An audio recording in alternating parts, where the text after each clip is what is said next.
Hey everybody, it's Jeremy Bradley here, and it's time for the Speak Free Books Entertainment Wrap-Up presented by BuffBoyBrewing.com. JB's Entertainment Wrap-Up. Brought to you by BuffBoyBrewing.com. Need your daily or hourly fix of fresh-flavored coffee? Check out Buff Boy Brewing Company for unique blends from around the world.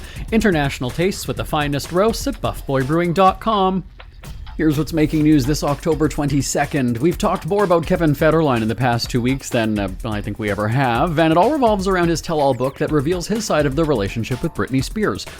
Called You Thought You Knew, Federline describes the final straw in his marriage. If you're not an entertainment reporter, you might not remember the front page headline, Bimbo Summit, back in 2006. It was referring to Spears, Paris Hilton, and Lindsay Lohan being besties and party animals, usually revolving around alcohol. Lots of it. Federline writes, I was in Miami for work trying to stay focused on my commitments, and I got a call. It was her, Paris Hilton, and Lindsay Lohan on the line, drunk as hell, begging me to come over. It had to be 3 or 4 in the morning. That call was the final straw. I could hear Preston and Jaden crying in the background. Those are the 2 kids that he has with Spears. He continued, I'd already seen the photos in the tabloids, the ones of her out with them all night, partying at Paris's Malibu place, but hearing my kids crying while she was doing God knows what, that was it. Any deep-seated sliver of hope that I'd held on to, that we might still somehow pull it together for the kids, died right then.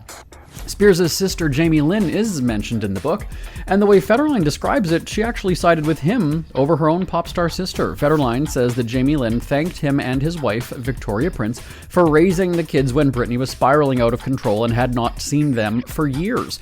He alleges Jamie Lynn is in regular contact with the new wife still. Federline revealed what he says were text messages from Jamie Lynn to Prince. Quote, I know I've said it so many times, but it's worth repeating. I'm so thankful the boys have had y'all to raise them to be well-mannered, appreciative kids. Any parent who's actually raised their children knows that raising kids is the toughest job on earth, and you both are raising those boys and their siblings while also having to constantly protect and shield them from so much chaos that no one would ever understand unless they lived through it.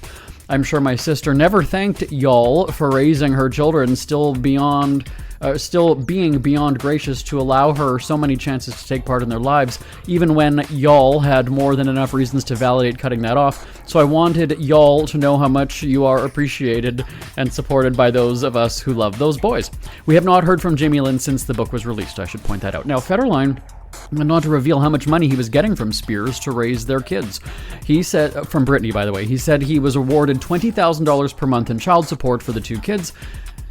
So, whenever we hear about these crazy amounts when celebrities split, you just feel for the, each kid only surviving on $10,000 per month. And then Federline was awarded $20,000 per month in alimony for half the duration of their 2-year marriage. So it was reported in the news at the time that he was given $1 million to $1.3 million in a settlement too. He did not disclose the amount in the book.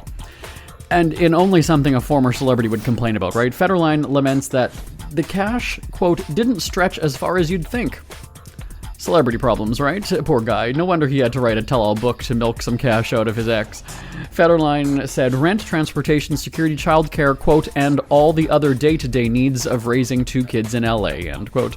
That's Check of your celebrity headlines for this Wednesday, October 22nd. I'm back tomorrow right here on the Speak Free Books Entertainment Wrap-Up presented by BuffBoyBrewing.com. Till next time, I'm Jeremy Bradley. For a great cup of joe, there's one thing you should know. Your morning brew can also be playful.